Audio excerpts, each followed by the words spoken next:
The night that shattered an empire. The first time I met Ethan Caldwell, he spat venom with a smirk. You don't belong here, do you? Just another freeloader in our town.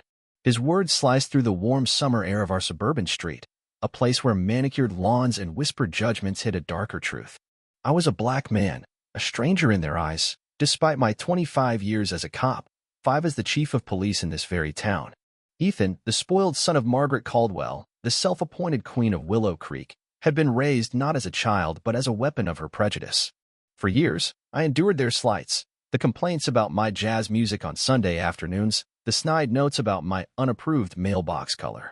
But one frigid February night, under the harsh glow of a convenience store's fluorescent lights, their arrogance would ignite a fire that burned their world to ash. It was 10 p.m., and I'd just finished a grueling 16-hour shift at the precinct, navigating city council politics and officer disputes.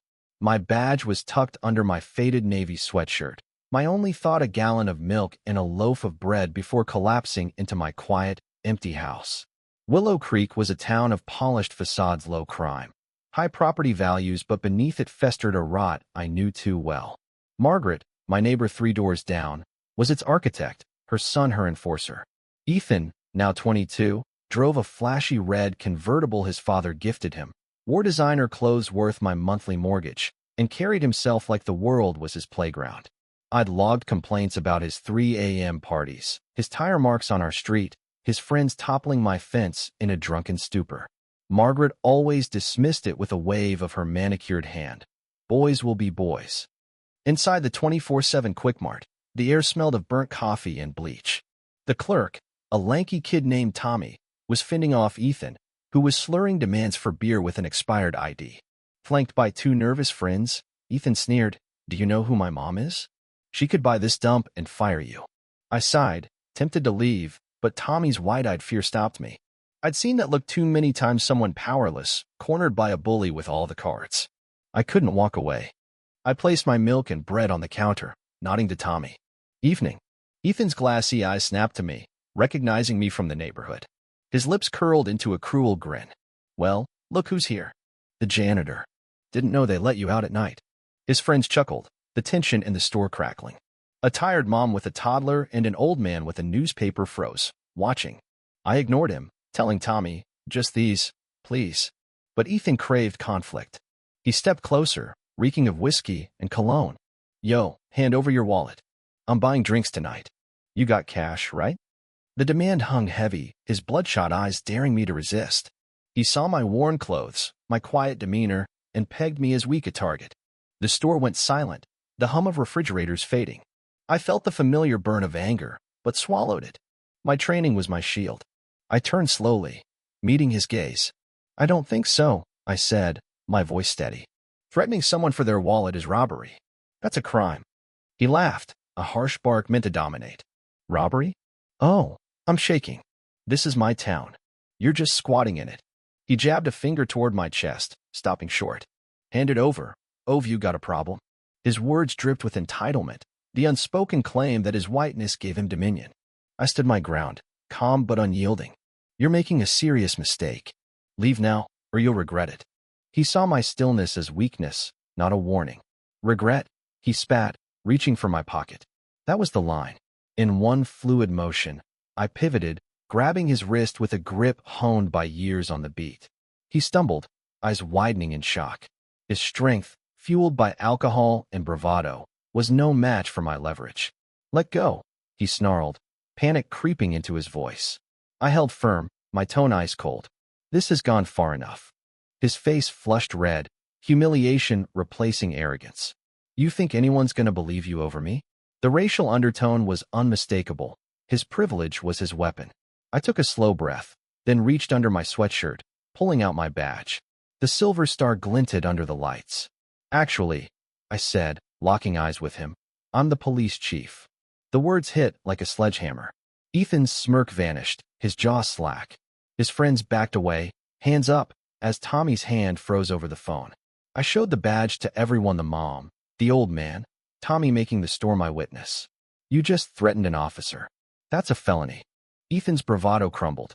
"You're lying," he stammered, but his voice was hollow.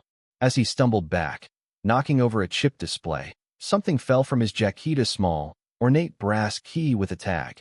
Unit 214. I secured him, called for a patrol car, and watched his world unravel. Tommy, regaining his nerve, confirmed everything. Ethan's threats, his demand for my wallet. The CCTV footage would seal it. When the patrol car arrived, Officers Daniels and Lopez took over. But the real shock came when Margaret's black SUV screeched into the lot. She stormed out, a fury in pearls and perfume. "Release my son," she shrieked, jabbing a finger at me. "This is a racist attack. You've been harassing us since you moved here." Her performance was masterful, deflecting blame with practiced outrage. I held up the key. "Care to explain this, ma'am?" Her eyes flickered with fear before her mask snapped back. "You'll pay for this," she hissed. At the precinct, Ethan was a shell of himself, his mugshot capturing a broken boy. In interrogation, Officer Lopez pressed him about the key. He denied knowing it, but when I bluffed about a storage unit rented under his mother's maiden name, he cracked. "It wasn't my idea," he sobbed. "Mom said we had to protect a tour insurance." Insurance for what? He didn't know, only that it was tied to his late grandfather, a real estate tycoon. By 3 a.m., we had a warrant for Unit 214 at Safe Lock Storage. The night manager led us to a 10-by-10 unit reeking of dust and secrets.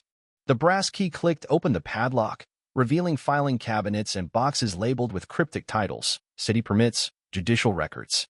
Inside were files on judges, council members, and officials' canceled checks to mistresses, photos of illicit deals. One box, labeled Riverfront Deal, held forged surveys for a condo project built on unstable land, endangering hundreds. A $75,000 check to a councilman's cousin sealed the fraud.